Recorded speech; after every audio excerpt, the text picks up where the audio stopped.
Bonsoir à toutes et à tous et bienvenue. J'espère que vous allez bien. Je suis très heureuse de vous retrouver aujourd'hui pour cette nouvelle édition de votre rendez-vous Parlons Action. Pour autant, il ne va pas être question ce soir de l'actionnariat chez Air Liquide, mais nous allons vous éclairer sur un sujet qui est l'énergie hydrogène. C'est une énergie actuelle, une énergie du futur qui est extrêmement intéressante. Moi-même, je suis très impatiente de découvrir ce qui se cache derrière cette molécule qui est l'hydrogène. Et pour en savoir plus, eh bien, aujourd'hui, à mes côtés, je suis ravie d'accueillir Erwin Penfornis. Bonsoir. Bonjour. Vous êtes le vice-président de la branche d'activité énergie hydrogène au sein de Air Liquide. Et avec vous, eh bien, pendant les 45 minutes de ce webinaire qui vous est destiné, eh bien, nous allons en savoir un petit peu plus sur ce qu'est l'hydrogène, quels sont les enjeux, les opportunités derrière cette molécule et comment l'hydrogène s'inscrit dans la stratégie du groupe Air Liquide. C'est un sujet qui passionne les actionnaires, qui passionne les internautes. Vous avez été très nombreux à vous inscrire ce soir, à être présents avec nous en direct. Beaucoup de questions ont d'ailleurs été reçues en amont. Et sachez que c'est votre émission et vous avez toujours l'opportunité de nous envoyer des questions, de nous écrire des questions au fur et à mesure du déroulé de ce webinaire, puisque nous prendrons un temps de questions-réponses avec vous, Erwin, à la fin de ces 45 minutes que nous allons passer ensemble. Alors, avant d'entrer dans le vif du sujet, qui est donc le sujet de l'hydrogène, et pour mieux comprendre comment l'activité hydrogène, comment l'énergie hydrogène s'inscrit dans la stratégie du groupe Air Liquide, Erwin, est-ce que vous pouvez nous redonner une figure d'ensemble, une image d'ensemble du groupe Air Liquide ? Oui, bien sûr. Alors, certains d'entre vous connaissent déjà bien le groupe Air Liquide. Nous sommes leader mondial des gaz et services pour l'industrie et la santé, présents dans une soixantaine de pays. Notre activité consiste en fait à produire, distribuer toute une palette de gaz industriels et médicaux. Donc, pour citer quelques exemples, l'oxygène médical, par exemple, dans les hôpitaux. Ça va être de l'azote pour inerter certains procédés industriels. Ça va être des gaz spéciaux dans le domaine de l'électronique pour fabriquer tous les nouveaux équipements que nous utilisons au quotidien. Et puis l'hydrogène, dont on va parler davantage aujourd'hui. Alors, pour mieux comprendre justement tout le déroulé de cette émission et comprendre les enjeux, les opportunités liées à cette molécule, à ce qu'est à l'hydrogène, est-ce que vous pouvez nous expliquer finalement quelle est cette molécule, quel est l'hydrogène ? Alors, l'hydrogène, c'est un élément aux caractéristiques assez exceptionnelles. C'est à la fois l'élément le plus abondant dans l'univers, le plus petit, le plus léger. Il a à la fois des caractéristiques chimiques et énergétiques très particulières. On l'a utilisé ces dernières décennies surtout pour ses caractéristiques chimiques dans de nombreuses industries, on va y revenir. Et puis il y a une vingtaine d'années, de plus en plus d'acteurs se sont rendus compte qu'il avait également des caractéristiques énergétiques qui permettaient d'entrevoir la décarbonation d'un certain nombre d'usages qui sont aujourd'hui extrêmement émetteurs de CO2. Et c'est là tout l'intérêt de cette molécule hydrogène. Donc vous dites que ça fait une vingtaine d'années qu'on s'intéresse à l'hydrogène d'un point de vue énergétique. Est-ce que ça signifie que ça fait une vingtaine d'années que Air Liquide a démarré l'aventure hydrogène ? Alors ça remonte en fait encore beaucoup plus loin, puisqu'on a démarré cette aventure, comme vous dites, il y a une soixantaine d'années, avec le programme spatial Ariane. Et à l'époque, c'est déjà les équipes Air Liquide qui développaient les technologies, le réservoir pour la fusée, le carburant. Ça a été le point de départ de cette aventure. Et puis depuis, c'est dans le secteur industriel qu'on a continué à développer en fait l'hydrogène. Alors quand je dis continuer à développer l'hydrogène, c'est déjà développer les technologies permettant finalement de produire l'hydrogène. On voit ici l'ensemble de la chaîne. Donc produire l'hydrogène, être ensuite capable de le stocker, de le transporter et enfin le mettre à disposition dans les usages, les différents usages qui sont nombreux en fait. Finalement, c'est tout au long de ce processus de production, de stockage et d'utilisation de l'hydrogène que nous allons revenir ensemble un peu plus en détail avec vous, Erwin. Aujourd'hui, quelle est la place que s'est faite l'hydrogène justement au sein du groupe Air Liquide ?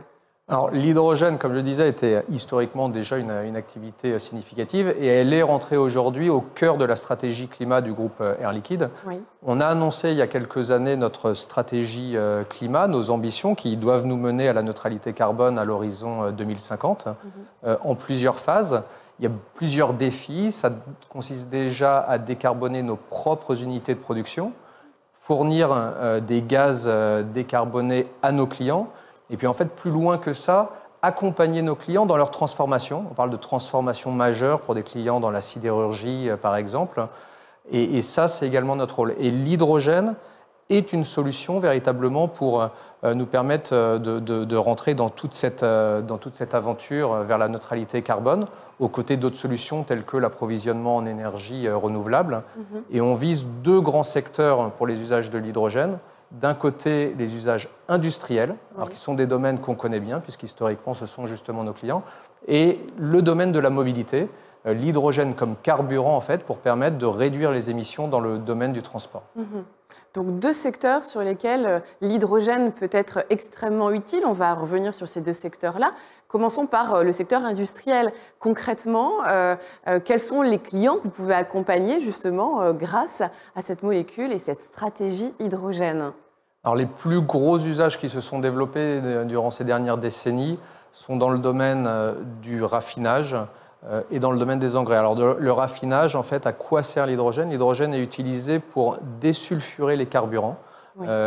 Au cours des dernières décennies, des normes de plus en plus strictes ont été mises pour qu'on ait des carburants qui soient propres, le plus propre possible. Et en le désulfurant, il est plus propre, alors il est plus vert. Exactement, ce qui permet d'éviter des émissions polluantes d'oxyde d'azote, oxyde de soufre dans les villes et qui permet d'éviter les maladies respiratoires notamment. Donc cette activité a permis de développer déjà des grandes unités d'hydrogène. Et dans le domaine des engrais également, l'hydrogène est un composant clé pour permettre de produire ces différents engrais. Au-delà de ces deux secteurs, de nombreuses autres applications utilisent également l'hydrogène, mais en plus faible quantité dans le domaine de la métallurgie. La sidérurgie, là dont vous parliez. Exactement, la production du verre par exemple, ou même dans l'électronique. D'accord. Pour ce qui est du groupe Air Liquide, ça représente déjà près de 300 usines de production d'hydrogène qu'on a investies au cours de ces différentes décennies au travers le monde. 1,2 million de tonnes d'hydrogène, donc vous voyez vraiment des quantités significatives déjà exploitées aujourd'hui.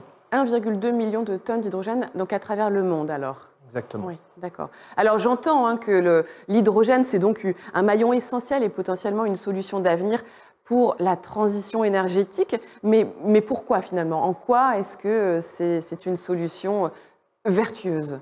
Alors, il y a effectivement plusieurs solutions pour décarboner les différents secteurs. La solution majeure étant le développement des énergies renouvelables et en fait l'électrification de tout un ensemble de secteurs à partir de ces énergies, de cette électricité qui peut provenir de l'éolien, du secteur solaire notamment. Mais malheureusement, on ne va pas être capable dans le futur de décarboner l'ensemble de l'industrie de la mobilité via ce chemin-là. D'accord. Et on a besoin d'autres solutions pour être capable notamment d'adresser les secteurs qui sont les plus difficiles à décarboner. Et c'est là que l'hydrogène joue un rôle. Donc on va parler de l'hydrogène dans les secteurs de l'industrie lourde. Quand on est sur des procédés à extrêmement haute température comme la sidérurgie, le domaine de la chimie, on va avoir besoin d'hydrogène. Ou quand, dans le domaine de la mobilité, on parle de poids lourds, on parle de navires ou d'avions, là également, on ne va pas être capable d'électrifier ces usages-là, et c'est là que l'hydrogène va jouer un rôle. Et quand on regarde finalement le potentiel global de l'hydrogène, à l'horizon 2050, il représenterait de l'ordre de 20% des besoins énergétiques décarbonés du monde, donc ce qui est vraiment colossal. D'accord. Alors, encore faut-il produire cet hydrogène, parce que j'ai bien compris qu'il était partout, qu'il nous entourait, mais comment on réussit à le capter, à le produire et puis à s'en servir derrière ?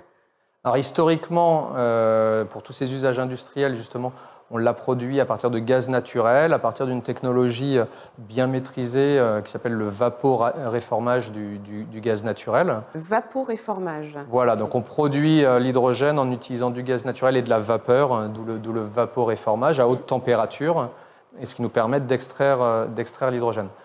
Cette solution a l'inconvénient d'être émettrice de CO2, Et donc, évidemment, par rapport aux enjeux qu'on a évoqués précédemment, tout le défi est d'être capable de produire de l'hydrogène de façon décarbonée dans le futur et de façon économique.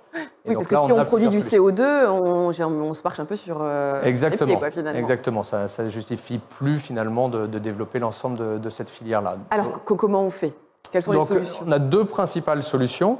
Une première, en fait, qui consiste à venir capter le CO2 dans ces procédés existants de vaporéformage. Donc, en fait, dans les fumées, dans les cheminées de ces grands sites industriels, on va venir installer des nouvelles technologies qui sont capables de capter, de piéger le CO2, afin ensuite d'être capable de le transporter, souvent sous forme liquide, cryogénique, jusqu'à des sites où on va l'enfouir, en fait, on va le stocker dans des couches souterraines. C'est ce qui est communément, alors plus pour des experts, appelé la filière CCS, qui est en anglais Carbon Capture and Storage. OK. Donc en utilisant les procédés qu'on a déjà mis au point, en fait. Exactement. OK. Et est-ce qu'il y a une autre façon? Et donc on a une deuxième technologie qui est la technologie de l'électrolyse de l'eau, et là qui fonctionne sur un procédé complètement différent, qui consiste à utiliser de l'électricité d'origine décarbonée ou renouvelable, donc renouvelable de nouveau le solaire, l'éolien, ou du nucléaire, et de venir craquer la molécule d'eau pour séparer l'hydrogène d'un côté et l'oxygène. D'accord. Et donc ça, c'est une technologie que je dirais, c'est la technologie ultime, puisque ça permet de produire à partir d'énergie renouvelable, donc abondante, et à grande échelle dans le futur. Sans avoir cette fois-ci d'émissions de carbone. Exactement, sans aucune production de CO2 à devoir gérer. Donc c'est beaucoup plus vertueux que le vaporéformage avec recaptation du carbone. Oui, alors on a tendance à ne pas les opposer. En fait, la première solution de captage de CO2 est une solution indispensable dans les décennies à venir, puisqu'il va falloir du temps en fait, pour développer les énergies renouvelables. Et on est dans une course contre la montre pour décarboner en fait, tous nos secteurs. Donc on a vraiment besoin de travailler sur les deux fronts en même temps. Et alors, est-ce que ces deux fronts, donc le vaporéformage avec recaptation du carbone et l'électrolyse pour la production d'hydrogène, est-ce que concrètement, ils sont mis en œuvre? Est-ce que ça fonctionne? Est-ce que vous avez des usines qui les utilisent? Absolument. En fait, c'est depuis 5 ans, c'est ce qui a vraiment complètement changé la donne. On a une accélération significative de tous ces développements, et pas juste des développements technologiques, mais véritablement maintenant des investissements, des déploiements sur le terrain d'usines de grande taille. Oui. Alors si je reviens justement sur cette filière du captage de CO2, c'est celle qu'on peut déjà mettre en œuvre aujourd'hui à grande échelle sur nos usines existantes notamment. On a démarré dès 2015 en Normandie avec l'installation à l'époque d'un premier pilote mondial de captage de CO2. Et on a annoncé il y a quelques années, il y a 2 ans, une installation industrielle à Rotterdam, le projet qui s'appelle Porthos, et qui permettra dès 2026 de venir récupérer ce CO2 et le stocker. D'accord. Pour ce qui est de l'électrolyse, c'est une technologie alors, qui est à la fois ancienne, elle a été inventée il y a plusieurs décennies, mais n'a jamais été véritablement industrialisée, notamment à grande échelle. Et là, c'est un domaine dans lequel le groupe Air Liquide est particulièrement actif sur le développement des technologies. Nous sommes associés avec un autre leader mondial qui est l'allemand Siemens Energy dans le cadre d'une co-entreprise. On va être capable de produire le cœur de technologie de ces électrolyseurs. Et puis depuis, on avance de manière résolue avec des passages à l'échelle successifs. Donc, on avait commencé à 1 MW en 2017. On a fait plusieurs usines de 20 MW, dont une qu'on vient de démarrer en Allemagne. Et on est déjà en train de produire une usine de 200 MW en Normandie qu'on peut voir ici. Donc ce sont des usines de grande taille. Celle-ci démarrera en 2026. Donc en 2026, ça va être le plus grand électrolyseur en Europe, qui permettra de produire 80 tonnes d'hydrogène par jour. D'accord. Elle est située où en Normandie, cette Elle est proche du Havre. Proche du Havre, voilà. D'accord. Donc les procédés sont mis en place et on est vraiment dans cette démarche de production d'hydrogène aujourd'hui chez Air Liquide et on est dirigé vers le futur. Exactement, avec la particularité pour Air Liquide qui est toujours de développer nos technologies. Et je ne l'ai pas évoqué sur le captage de CO2, c'est également le cas, notamment avec une technologie qui s'appelle le CryoCap, qui est une technologie leader sur le marché. Et ensuite de construire nos propres usines et exploiter ces usines. On boucle la boucle. D'accord. Alors une fois que le processus de production d'énergie d'hydrogène est mis en place, on sait comment le produire, on n'est pas tout seul sur le marché, il faut des partenaires avec qui on mène cette dynamique de l'hydrogène sur le territoire français et puis même à l'international. Quels sont les partenaires ? Donc les premiers acteurs dont on a absolument besoin, ce sont les pouvoirs publics. Oui. Toute la transition énergétique au sens large a véritablement besoin d'une volonté finalement politique, d'une stratégie énergétique, de soutien public sous différentes formes. C'est le cas. Et c'est le cas, c'est Oui. ce qui a également fondamentalement changé depuis 2020 environ, de manière générale sur la transition énergétique, mais en particulier sur l'hydrogène. En 2020, l'hydrogène a vraiment, le rôle de l'hydrogène tel qu'on l'a évoqué tout à l'heure a vraiment été reconnu par la plupart des gouvernements, aussi bien en Amérique du Nord, en Asie, en Europe. Et on a vraiment maintenant cette dynamique qui est insufflée. Et ensuite, vous l'avez évoqué, on a besoin de partenariats industriels en fait. Oui. On voit que les enjeux sont tels, c'est des enjeux de transformation de filière, qu'on a besoin de s'associer avec des acteurs qui ont une expertise complémentaire, qui ont des moyens aussi complémentaires, puisqu'on parle d'investissements qui sont absolument majeurs dans les années qui viennent. Et tout à l'heure, j'évoquais cette filière du CO2. C'est une chaîne assez longue, depuis le captage jusqu'à l'enfouissement souterrain, et on a besoin de travailler avec les énergéticiens, et de la même manière sur la mobilité, comme on va l'évoquer. Alors justement, on voit derrière vous un camion Air Liquide. On va parler de cette mobilité puisque l'hydrogène, on en entend parler de plus en plus comme une solution à l'avenir pour décarboner finalement notre mobilité, la mobilité individuelle et puis la mobilité plus lourde au sens large.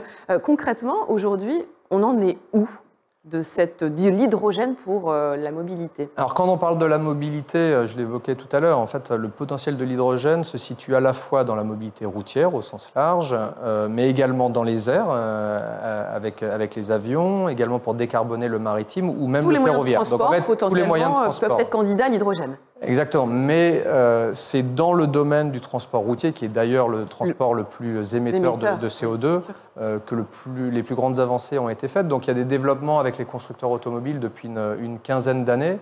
Et pour donner quelques chiffres aujourd'hui, on en est à une centaine de milliers de véhicules déployés dans une petite dizaine de pays, un millier de stations hydrogène, puisque... Ça paraît pas beaucoup quand même, Erwin. Alors, on en est encore effectivement au prémices, mais on n'est plus du tout, on a quitté la phase dans laquelle on était encore il y a 5 ans de démonstration. Oui. On parlait de quelques dizaines ou centaines d'unités. Quand on est dans les échelles que je viens d'évoquer, c'est-à-dire qu'on est rentré dans l'industrialisation. D'accord. On est dans des usines à grande échelle pour produire l'hydrogène, on est sur des réseaux de stations de l'ordre du millier, on est sur des chaînes de fabrication des véhicules qui sont déjà conséquentes.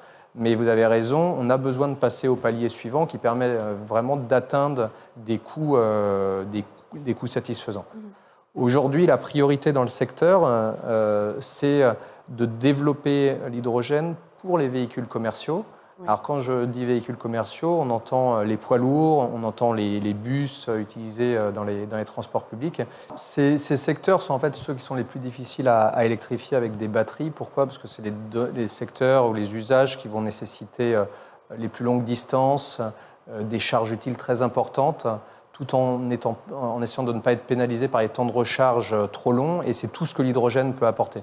Donc aujourd'hui, c'est vrai que c'est vraiment le focus stratégique aussi bien de la part des constructeurs automobiles, constructeurs de camions, que des acteurs qui développent l'hydrogène comme Air Liquide. Et alors qu'en est-il de la voiture du particulier? Alors à quand les voitures à hydrogène pour chacun d'entre nous? Alors la voiture à hydrogène dans des usages de ce qu'on appelle des flottes intensives, donc des taxis par exemple, ce qu'on peut voir à Paris où on a aujourd'hui déjà près d'1 millier de véhicules. Là, la solution hydrogène s'y prête bien parce qu'une fois de plus, l'exploitation d'une flotte de taxis batterie pose des contraintes. Par contre, l'usage particulier n'est pas véritablement la cible aujourd'hui, même si des acteurs comme Toyota, Hyundai, BMW souhaitent offrir cette solution également à leurs clients dans le futur. Quels sont les challenges à relever alors pour pouvoir finalement intensifier l'utilisation de l'énergie dans la mobilité? On a 2 principaux challenges. Il y a un premier défi qui est de réduire davantage les coûts en fait. On est face à des solutions aujourd'hui établies telles que le moteur à essence, le moteur diesel, et pour être capable avec une solution décarbonée d'être au même niveau, on doit encore faire des efforts supplémentaires qui passent notamment par le passage à l'échelle et qui est notre deuxième défi. Donc développer des réseaux de stations plus larges, des lignes de production des véhicules plus importantes pour être capable d'arriver à ces coûts. Est-ce qu'on avance tous à la même vitesse quand il s'agit de déployer l'hydrogène comme source énergétique, si on se compare avec nos voisins européens ou même avec le reste du monde? Alors dans les pays développés, qui sont en fait aussi les pays les plus émetteurs de CO2, l'hémisphère nord, donc les États-Unis, l'Europe, Chine, Japon, Corée, c'est tout un ensemble de pays qui a mis l'hydrogène au cœur de leur stratégie énergétique, aussi bien pour l'industrie d'ailleurs que pour la mobilité. Donc là, on a véritablement la même dynamique, oui, mais avec des approches qui peuvent être un peu différentes. Par exemple, en Chine, avec un focus depuis déjà plusieurs années vraiment sur ces véhicules commerciaux, les poids lourds, où ils sont déjà en avance de phase par rapport à d'autres pays. Mais la France est bien située justement dans son approche de l'hydrogène, dans sa stratégie hydrogène? Oui, la France s'est engagée assez tôt. Dès 2018, il y a eu un plan national hydrogène. Il y a des grandes initiatives auxquelles, vous imaginez bien, Air Liquide a été au cœur, notamment le développement de ce projet de taxi ou des usines en Normandie, tel que je l'évoquais jusqu'à présent. Évidemment, ensuite, on regarde au-delà des frontières de l'Hexagone. On est en train de montrer à l'instant une très belle usine qu'on a sur la côte ouest américaine, parce que la Californie a été en avance de phase également sur le déploiement des véhicules hydrogène. Et on a une usine qui, en fait, alimente quasiment les 3/4 des besoins hydrogène de la Californie pour décarboner la mobilité. D'accord. Revenons en France, Erwin. On est encore en 2024. 2024, ça a signé forcément les Jeux Olympiques de Paris. Et là, vous avez été supporter officiel en hydrogène, justement, pour Paris 2024. Est-ce que vous pouvez revenir pour nous sur cet événement? Quel a été votre rôle? Comment ça s'est passé? Et puis, quel est l'héritage, puisque c'est le mot qu'on emploie beaucoup, de Paris 2024, justement au regard de l'hydrogène?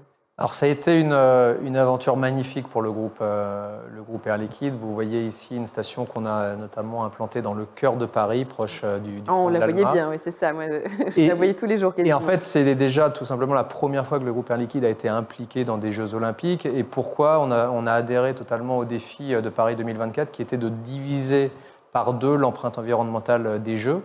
Et on l'a fait avec justement notre partenaire Toyota, qui était le fournisseur des solutions de mobilité pour les JO, avec l'objectif de mettre à disposition 500 voitures hydrogène, des bus pour véhiculer les athlètes, les officiels. Et donc nous, notre rôle était de fournir l'hydrogène. On a eu la chance, si je puis dire, de s'appuyer sur le projet de taxi hydrogène, c'est une société qui s'appelle iSetco, qu'on a monté avec d'autres partenaires il y a quelques années. Mais même à partir de cette base, on avait encore un défi de doubler le nombre de stations en région parisienne en l'espace de 12-18 mois, doubler le nombre de véhicules, renforcer notre organisation industrielle. Et on a relevé le défi. Ça a été un succès magnifique cet été. Oui. Et alors, quand vous parlez d'héritage, tout l'intérêt, c'est qu'on a aujourd'hui un socle d'infrastructures pour faire grandir ce projet en Île-de-France. D'accord. Donc c'était une réussite et on va essayer de capitaliser donc, sur cette réussite des Jeux Olympiques 2024 au sein d'Air Liquide. Alors, vous nous avez expliqué tout à l'heure l'importance de travailler avec des partenaires, que ce soit les pouvoirs publics ou d'autres partenaires industriels et autres. On va parler un petit peu de technique justement et marché. Vous avez initié une joint venture en début d'année, je crois, et un peu plus d'1 an. Avec Total Energy, vous pouvez nous expliquer l'intérêt derrière cela et où est-ce qu'on en est aujourd'hui? Oui, alors quand on parle du développement de l'hydrogène pour la mobilité, on parle souvent du dilemme de l'œuf et la poule. Les véhicules ne vont pas venir si on n'a pas des réseaux de stations et vice-versa. Les acteurs de l'infrastructure ont tendance à attendre jusqu'à ce que des véhicules arrivent. Oui. Et on a décidé avec Total Energy de franchir le pas dans un contexte où la politique européenne est justement de développer ces réseaux de stations hydrogène d'ici 2030 en demandant aux États membres d'y aller. On a finalement rassemblé nos expertises, nos domaines d'expertise, donc évidemment l'expertise de Total dans le développement de réseaux d'avitaillement de carburant, et puis toute la chaîne hydrogène pour Air Liquide qu'on a pu voir précédemment, avec l'ambition de créer le leader européen. On a annoncé un plan de plus de 100 stations dans la décennie. Et on est dessus, on est lancé. Donc quelques mois après, toute cette aventure est déjà en mouvement. on aura en 2025 déjà une vingtaine de stations en exploitation, et ce qui nous permet... En France ? Sur l'Europe, en fait, l'Europe du Nord, l'Allemagne, Belgique, Pays-Bas et la France. D'accord. Et donc on a, grâce à ce type de projet, réussi à envoyer un signal très fort aux constructeurs automobiles, puisqu'ils ont besoin de cette visibilité, la certitude que des stations vont être déployées le long des grands corridors européens pour pouvoir également accélérer de leur côté. Mmh. On sent que les choses bougent autour de l'hydrogène, que c'est en train de s'accélérer, comme vous le disiez. Est-ce qu'on parle aujourd'hui d'une transition hydrogène ou d'une révolution hydrogène? Et ça sera un petit peu notre conclusion avant de pouvoir vous adresser les questions qui ont été posées par nos différents auditeurs. Je dirais qu'on parle d'une dynamique extrêmement forte. Aujourd'hui, on sent parfois évidemment de l'impatience chez un certain nombre d'observateurs quant à la vitesse à laquelle tout ça se met en place. Mais en fait, quand on regarde un peu les chiffres, il y a eu au niveau mondial dans l'hydrogène plus de 75 milliards d'euros d'investissement depuis 2020. Donc en quelques années, vous voyez des grands projets qui se sont lancés. Les projets d'Air Liquide, vous les avez vus, ils sont en construction, certains sont en exploitation.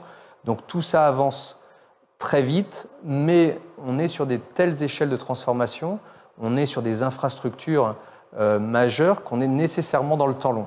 Donc il faut un peu de patience dans tout ça. On verra d'ici 2030 des réalisations extrêmement conséquentes.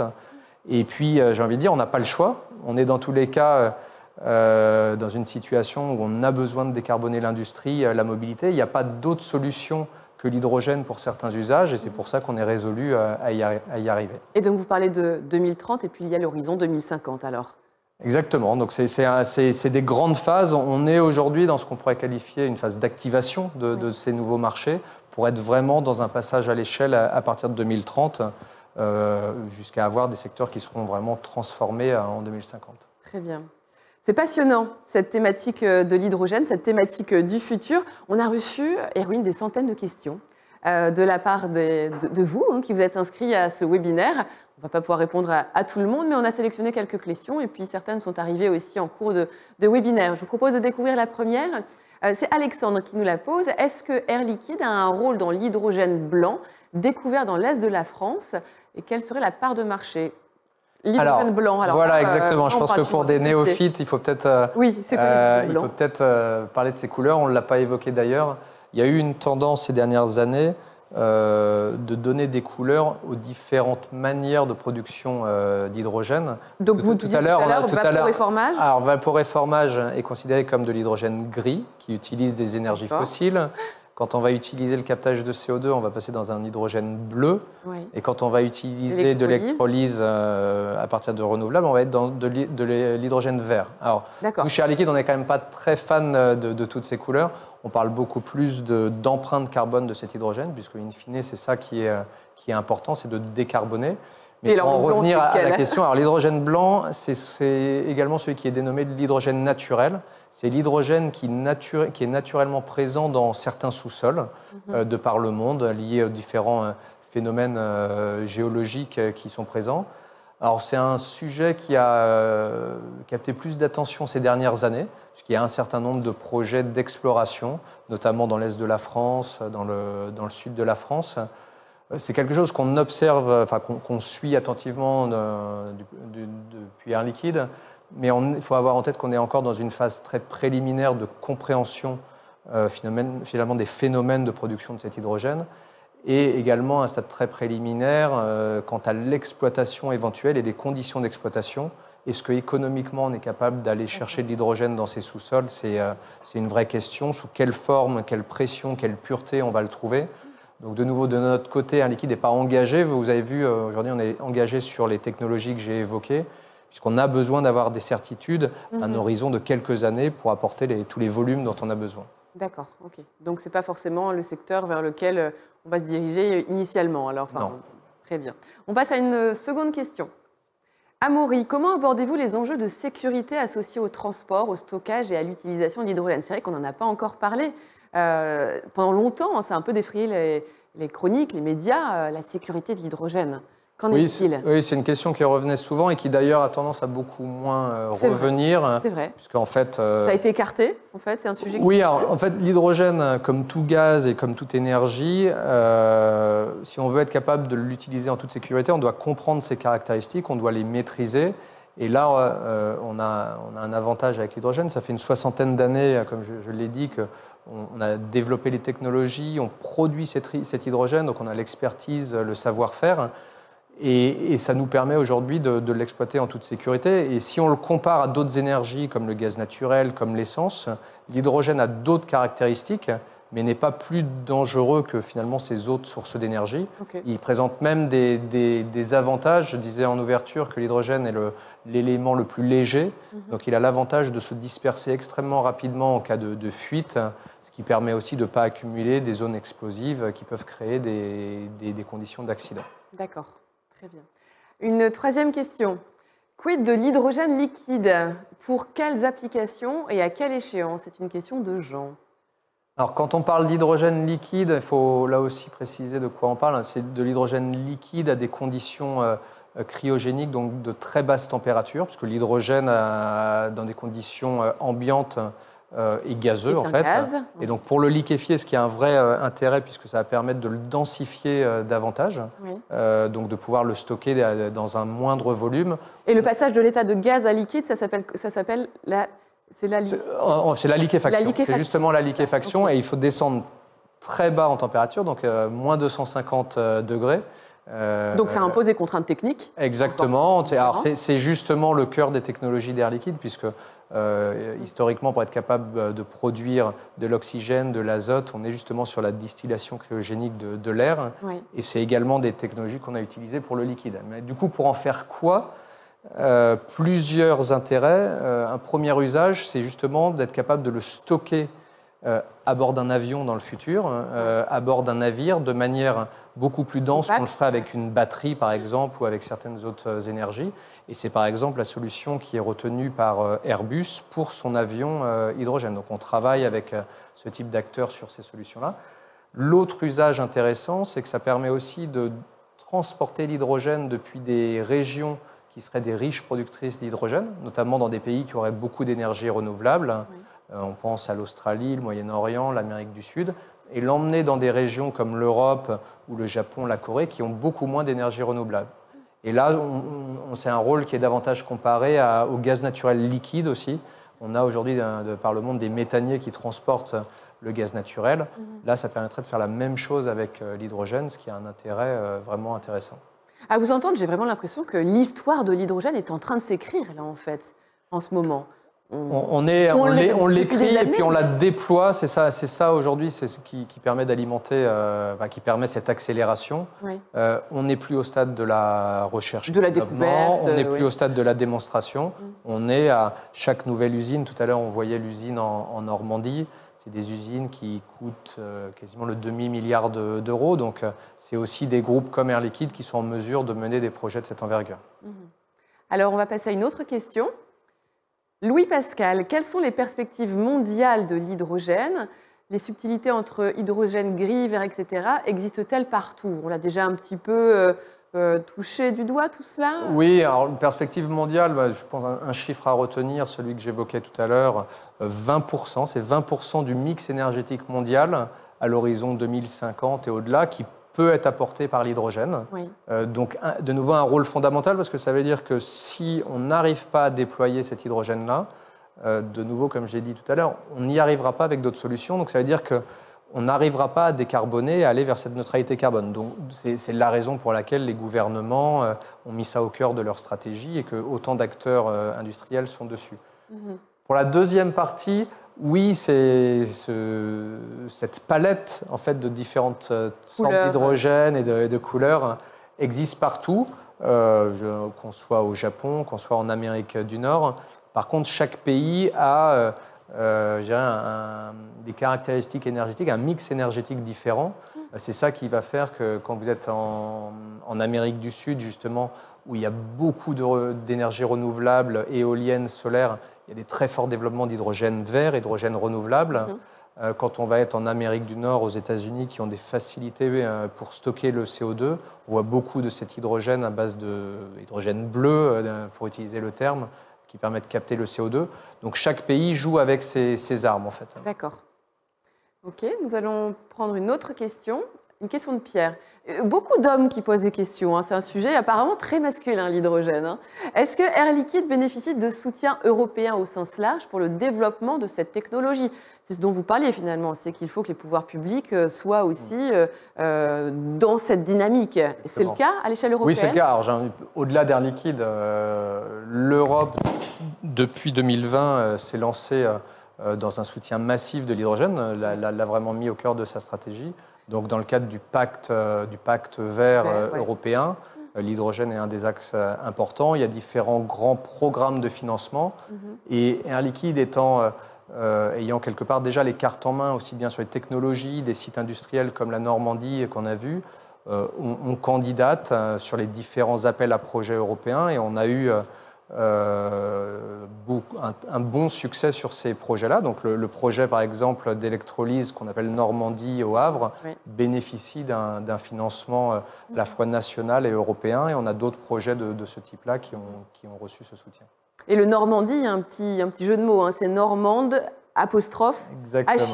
Hein, voilà, il y a de nombreux noms avec cet acronyme qui ont été utilisés ces dernières années. Très bien. On passe à la question suivante. Une question de Yves. Y a-t-il une coordination au niveau européen des recherches pour produire l'hydrogène à coût raisonnable et quels sont les acteurs en Europe? Vous parliez du coût comme un des challenges à relever justement pour déployer de façon plus massive l'hydrogène.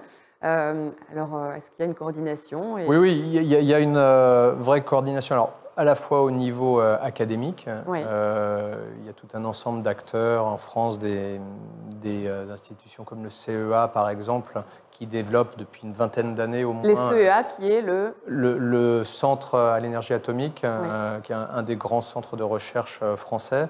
Donc, il y a des acteurs comme ça et qui fonctionnent avec d'autres partenaires européens. Et puis, au niveau industriel, donc quand on rentre vraiment dans des phases de développement avancé des technologies et démonstrations, oui, on a absolument besoin de collaborer. J'évoquais tout à l'heure cette co-entreprise qu'on a créée avec Siemens Energy. On a été chercher un partenaire allemand parce qu'on avait chez ce partenaire des capacités d'industrialisation assez uniques et on a mis ensemble nos capacités d'innovation et d'industrialisation. D'accord. Une autre question, celle de Michel. L'Allemagne vient de décider d'un plan de 9000 km d'infrastructures de distribution d'hydrogène. Où en est la France? Alors ça veut dire quoi, un plan de 9000 km? Alors là, on est en train de parler de canalisation, de pipeline d'hydrogène. D'accord. De la même manière qu'il existe en Europe des grands réseaux de transport et distribution du gaz naturel, la stratégie européenne vise dans la durée à développer des grandes artères, des backbones hydrogène. L'Allemagne est effectivement très active sur le sujet parce que l'Allemagne a besoin d'aller importer, a des gros besoins d'import d'énergie, donc a besoin de se connecter avec des régions comme la Norvège par exemple pour s'alimenter en hydrogène. En France, c'est également un sujet, donc la France développe notamment un pipeline entre l'Espagne et le sud de la France, puisque l'Espagne a beaucoup de potentiel renouvelable.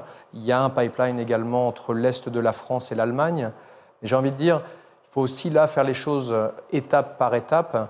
Aujourd'hui, on a une priorité qui est de développer l'hydrogène dans des grands bassins industriels, dans les bassins existants. Donc en France, on va parler du bassin autour de Fos-sur-Mer, qui est un grand bassin industriel, autour du Havre, autour de Dunkerque. Et dans ces bassins-là, on a besoin déjà d'implanter des grandes usines de production d'hydrogène, de coupler ces usines avec une création de la demande, puisque souvent, quand vous parliez des défis tout à l'heure, ce couplage des deux est fondamental. Et une fois qu'on en sera là, on pourra accélérer sur la construction de grandes artères qui relieront ces bassins. D'accord. Oui. Donc on est effectivement, la France n'a pas mis le même niveau de priorité que l'Allemagne sur le développement de ces Les besoins ne sont pas les mêmes, donc chaque pays évolue aussi en fonction de ses propres besoins. Et... Très bien. Alors, une autre question de Bertrand. On est dans l'actualité. L'élection de Donald Trump a-t-elle une incidence sur votre activité? Alors, quand on parle d'activité, on va parler d'hydrogène. Donc, c'est effectivement l'actualité du jour. Vous imaginez bien qu'à ce stade, il est encore très difficile de prédire quoi que ce soit sur les orientations politiques qui seront prises. Ce que les gens peuvent craindre, c'est ce qui s'était passé sous l'administration Trump précédente, qui était sorti très rapidement, notamment de l'accord de Paris. Donc on peut avoir l'impression qu'on est face à une administration qui va plutôt ralentir sur les sujets de la transition énergétique. Cela dit, le paysage a considérablement changé aux États-Unis depuis 2020.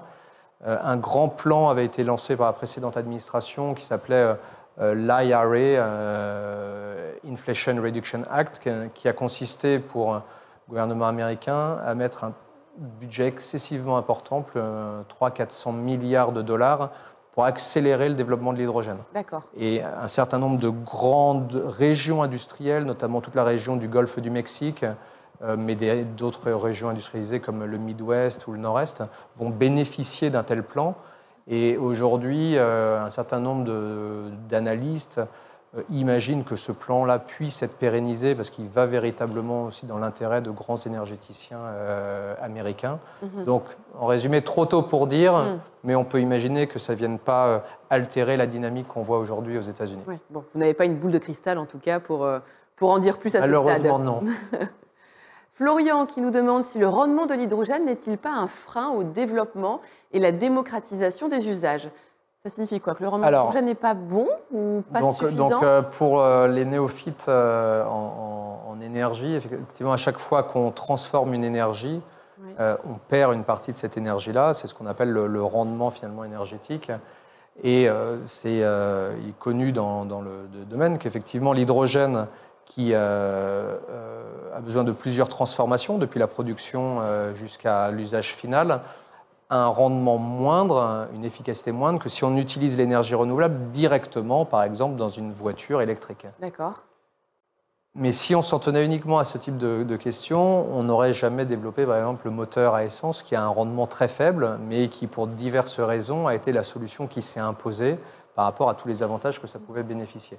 Et donc là, si on regarde pour l'hydrogène, quels sont les avantages? Il y en a plusieurs. Il y a celui que j'ai évoqué juste avant avec l'hydrogène liquide, c'est que malheureusement, dans des régions comme l'Europe, par exemple, nous n'aurons pas assez d'énergie renouvelable en Europe. Donc on va devoir importer dans le futur de l'énergie renouvelable, et c'est très difficile, voire quasi impossible, de l'importer sous forme d'électricité. Oui. Donc quand on dit que théoriquement l'électricité aurait un rendement meilleur, on va devoir utiliser de l'hydrogène pour acheminer efficacement cette énergie propre en Europe et de l'utiliser. L'autre type d'avantage qu'on peut avoir, c'est quand on a besoin d'emporter beaucoup d'énergie, d'être capable de recharger rapidement. Pour donner un ordre de grandeur, quand on est sur un camion qu'on souhaiterait électrifier, il faudrait emporter 5 tonnes de batterie.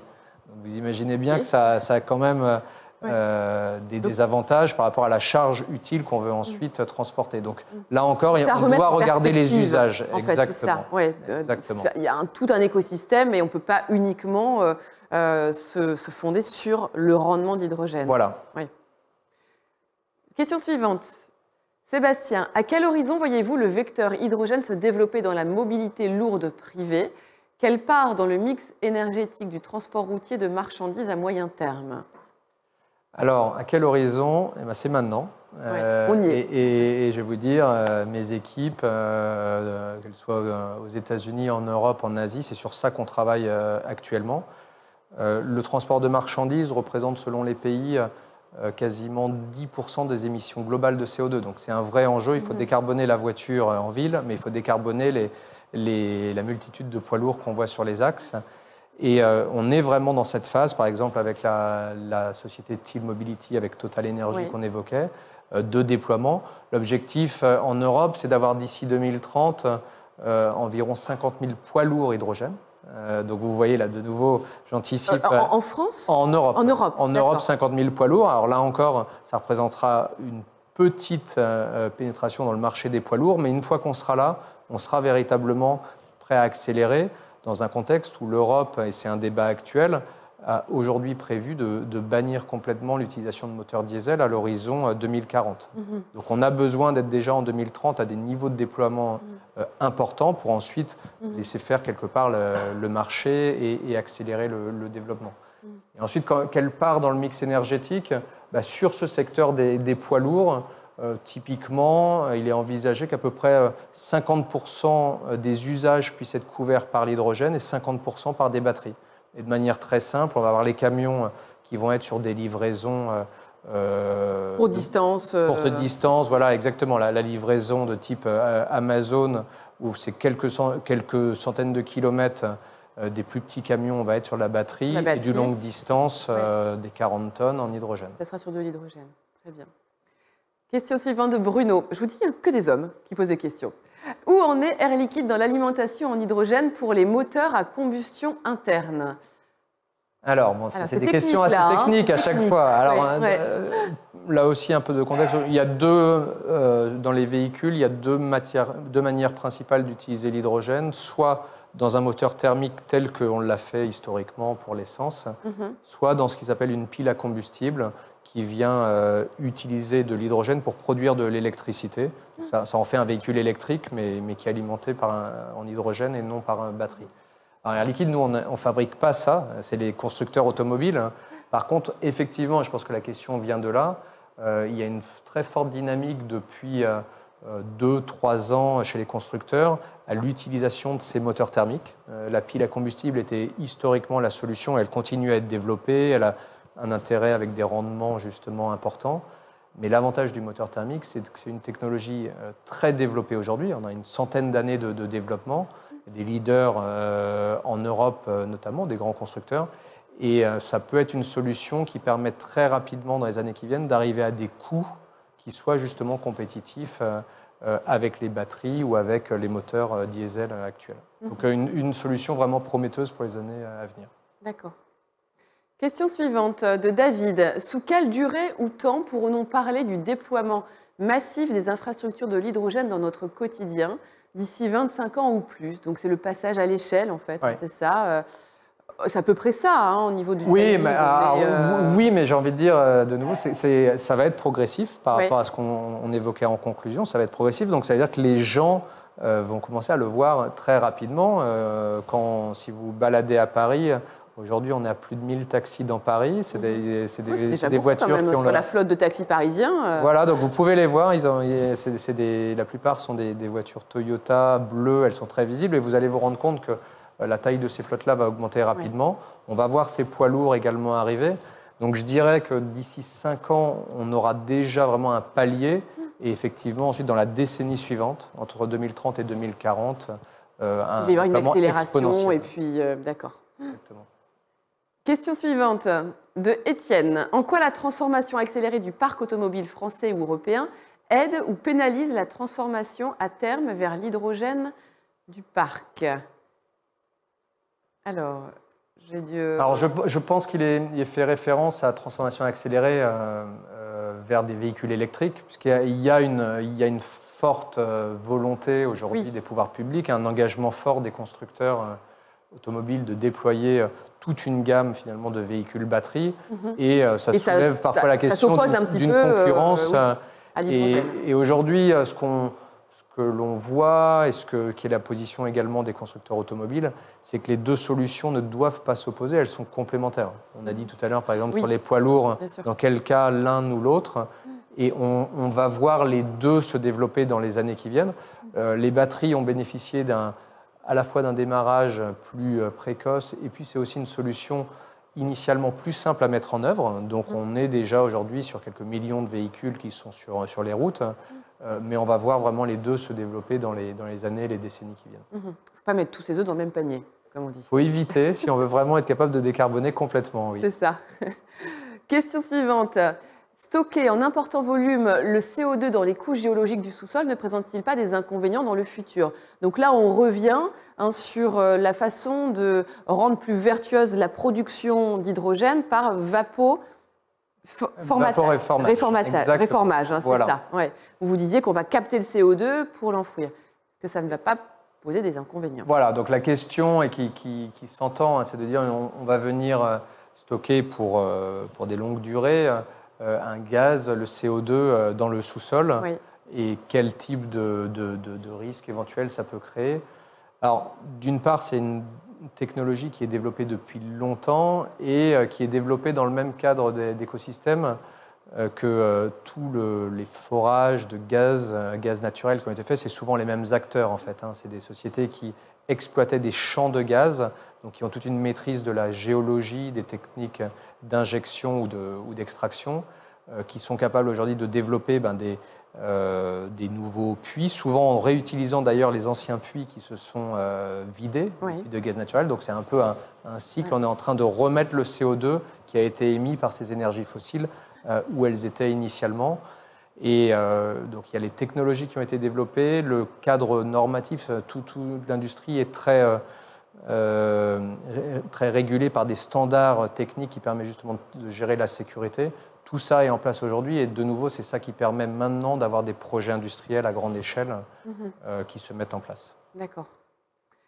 Question suivante de Marc. Quelles sont vos relations partenariats avec les constructeurs automobiles et particulièrement français ? Alors, dans le domaine de la mobilité, c'est essentiel pour nous de travailler avec ces partenaires. On y a mis, nous, Air Liquide, un très très fort engagement. Historiquement, il faut savoir que historiquement, les constructeurs qui se sont lancés les premiers et qui sont aujourd'hui les plus avancés sont les constructeurs asiatiques. Donc Toyota, Hyundai, par exemple. On travaille de très près avec eux. On a souvent communiqué sur des belles réussites partenariales.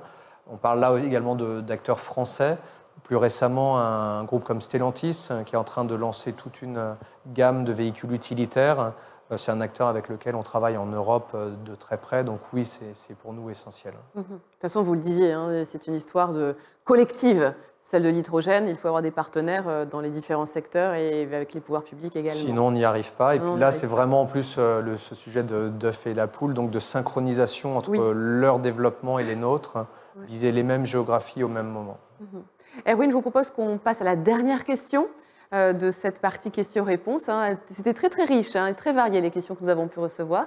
Mehdi qui nous demande, en termes de ressources humaines, quels sont les défis et les compétences à développer pour suivre le développement de la filière ? Alors, c'est une très bonne question. Quand on parle de ressources humaines, ça veut dire qu'on parle aussi, et c'est ça qui est intéressant avec tous ces nouveaux secteurs de la transition énergétique, d'emploi. Oui. Donc tout ça, ce sont des filières qui sont créatrices d'emplois. Il est évalué que la filière hydrogène à l'horizon 2050, c'est 500 000 emplois typiquement en France qui peuvent être créés progressivement. Donc ça, c'est très positif. Ensuite, effectivement, il y a l'enjeu compétences derrière. C'est un sujet qui doit être traité en continu parce que oui, il y a des nouvelles technologies, donc potentiellement des nouvelles compétences. Mais pour un groupe comme Air Liquide, par exemple, on se rend compte que toutes ces compétences et savoir-faire qu'on a mis en œuvre depuis 60 ans dans ces différentes technologies et applications industrielles, on est capable finalement de les adapter. Donc nos équipes sont ensuite redéployées sur ces nouvelles usines, sur des nouvelles chaînes logistiques. Ça nécessite évidemment de la formation, mais on est capable de le faire de manière assez efficace. Très bien. Merci Erwin. On voit à quel point ce sujet de l'hydrogène, l'hydrogène comme énergie, l'hydrogène pour décarboner notre société, c'est vraiment un sujet d'actualité et qui intéresse les actionnaires Air Liquide. Ça a été passionnant de vous écouter, de vous entendre. Si vous nous avez rejoints en cours de programme, sachez que le replay sera très bientôt disponible sur le site d'Air Liquide pour bien revenir donc, sur tous ces enjeux et ces opportunités liées à l'hydrogène et à la stratégie hydrogène au sein d'Air Liquide. Merci Erwin. Merci beaucoup, ça a été un plaisir. Pour tout ce que vous avez partagé avec nous. Et nous vous retrouvons pour un nouveau Parlons Action le 19 novembre prochain, c'est très bientôt, où là il sera vraiment plus question de l'actionnariat chez Air Liquide. Merci d'avoir été avec nous aujourd'hui et nous vous souhaitons une très bonne soirée. À bientôt.